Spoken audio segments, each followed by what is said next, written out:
Doug, I remember being in the race shop and you and your dad having some, let's just say, spirited conversations.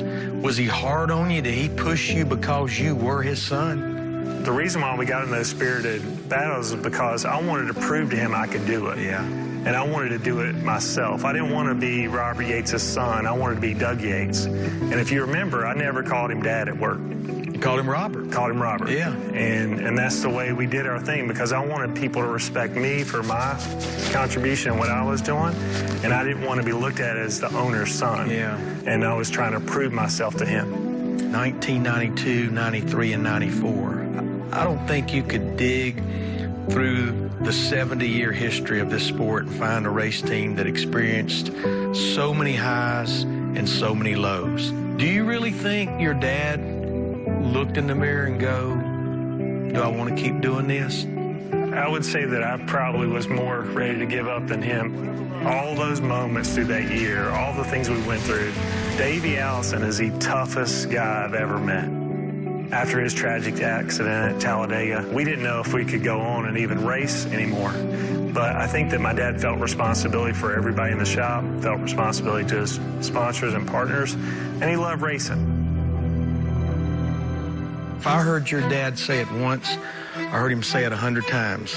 When they make Victory Lane big enough for 2 cars, I'll have a second team. If I look back at his career and everything that happened, he just did the best he knew how, and opportunities came his way. When Ford called, they said, let's put Dale Earnhardt in the car. And my dad says, let's put Dale Jarrett in it. He said, I got the right Dale. We're going to go out and beat that 3-car. And we did. Yeah. And we went to Daytona, won the Daytona 500, won the 600 that year in the Brickyard 400, and really went on, really started building the foundation to ultimately win a championship in 1999. Doug, when you drive up to this building, the name says Roush Yates. There was not a lot of love lost between your dad and Jack. 2004, they joined forces. Roush Yates, the Hatfields and McCoys. How's this ever going to work? Were you surprised, and did you think it truly would work? They raced each other so hard, and they both wanted to be the best Ford guy out there. Ford encouraged us to work together a couple times before that. And we went to Talladega, and we qualified 3rd, and Jack qualified 30-something.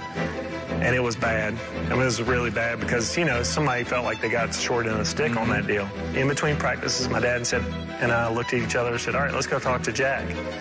And it was a very awkward, you know, can only imagine. Moment, right?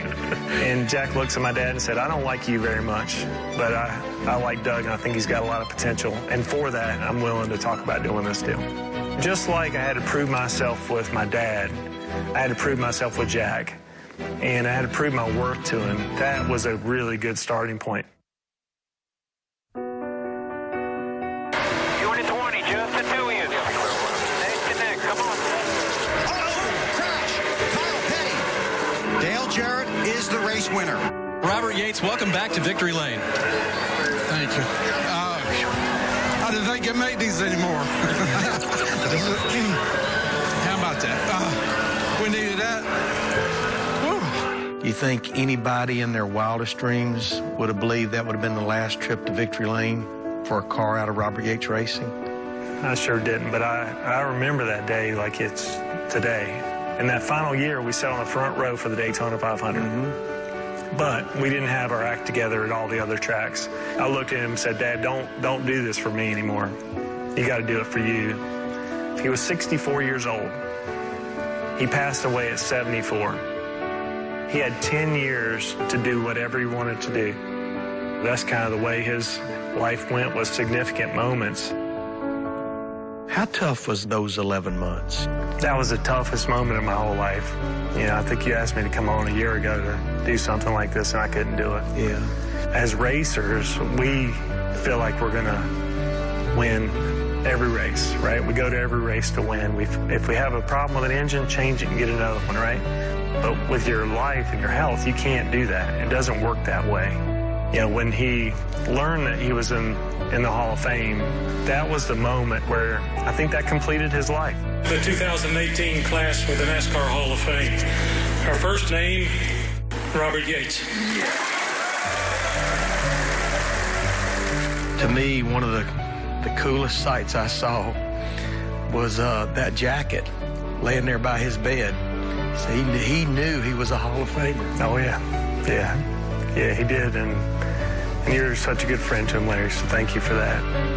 Well, Doug, I've done a lot of sit-downs with a lot of different people, but I've got to say personally, this has been really, really special to do. I'm very flattered and honored that you took the time to sit down with us. I appreciate it. Thank you, Larry Mack. Yes, sir.